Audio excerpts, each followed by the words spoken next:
వీక్షకులందరికీ నమస్కారం. హార్ముజ్ జలసంధి మరోసారి వేడెక్కింది. హార్ముజ్ జలసంధిని తెరిచినట్టే తెరిచి ఇరాన్ మరొకసారి మూసివేసింది. లెబనాన్ మీద కాల్పుల విరమణ ప్రకటించారు, అందువల్ల నేను హార్ముజ్ జలసంధిని తెరుస్తున్నాను అని ఇరాన్ ప్రకటించి సాయంత్రానికే మాట మార్చి అమెరికా ఇచ్చిన మాట తప్పింది అంటూ హార్ముజ్ జలసంధిని మూసివేసింది. ముందే మనం వీడియోలో చెప్పుకున్నాం, హార్ముజ్ జలసంధిని వదులుకుంటే ఇరాన్ చేతిలో ఉన్న ఆయుధం పోయినట్టే. ఇరాన్ దగ్గర ఆ రష్యా నుంచి చైనా నుంచి వచ్చిన కొన్ని ఆయుధాలు తప్ప ఆయుధాలు మొత్తం ఖాళీ అయిపోయాయి. యుద్ధం చేసే సామర్థ్యం ఇరాన్కు లేదు. ఇరాన్ చేతిలో ఉన్న ఏకైక ఆయుధం హార్ముజ్ జలసంధి. హార్ముజ్ జలసంధి ఓపెన్ చేస్తే ఇక ఇరాన్ లొంగిపోయినట్లే అనే సంకేతాలు స్పష్టంగా ప్రపంచ దేశాలకు అందుతాయి. అందువల్ల మరొకసారి ఇరాన్ హార్ముజ్ జలసంధిని పూర్తిగా దిగ్బంధనం చేసింది.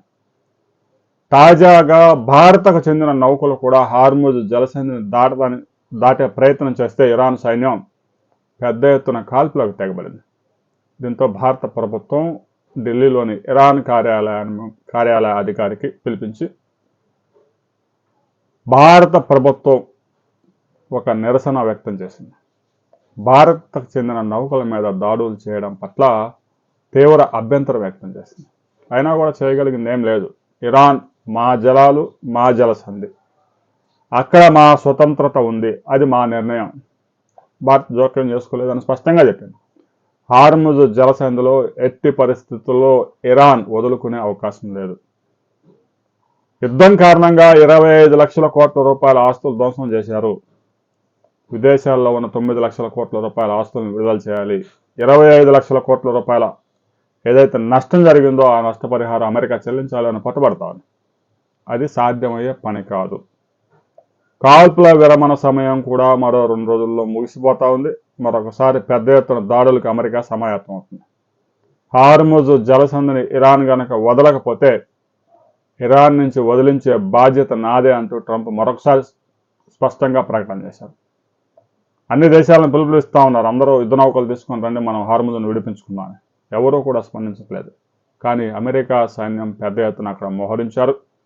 ఇప్పటికే అమెరికాకు చెందిన 15 యుద్ధ నౌకలు హార్ముజ్ సమీపానికి చేరుకున్నాయి. రాబోయే 2-3 రోజుల్లో పెద్ద ఎత్తున ఇరాన్లోని విద్యుత్ కేంద్రాలు, నౌకాశ్రయాలు, ఇక క్రూడ్ ఆయిల్ ఏదైతే ఉత్పత్తి చేసే కేంద్రాలు ఉన్నాయో ఆ కేంద్రాల మీద పెద్ద ఎత్తున దాడులకు సన్నాహాలు చేసుకుంటూ ఉన్నారు. ఈ 2 రోజుల్లో ఇరాన్ గనక దిగి వచ్చి హార్ముజ్ను ఓపెన్ చేయకపోతే మరొకసారి పెద్ద ఎత్తున దాడులు జరిగే అవకాశం ఉంది. అదే జరిగితే అంతర్జాతీయ మార్కెట్లో క్రూడ్ ఆయిల్ ప్రైస్ $130 దాటిపోయే ప్రమాదం ఉంది. ఇక భారత్లో కూడా కొద్ది రోజుల్లో అసెంబ్లీ ఎన్నికలన్నీ పూర్తి కాబోతా ఉన్నాయి కాబట్టి మరో 2 రాష్ట్రాల్లో ఆ రోజు అర్ధరాత్రి నుంచే బాదుడు ప్రారంభం కాబోతా ఉంది. ఈరోజు హార్ముజ్ జలసంధికి సంబంధించి అమెరికా ఒక కీలక ప్రకటన చేయబోతా ఉంది. ట్రంప్ చేసే కీలక ప్రకటన ఏంటి అనే వివరాలతో మరో వీడియోలో మనం కలుసుకుందాం.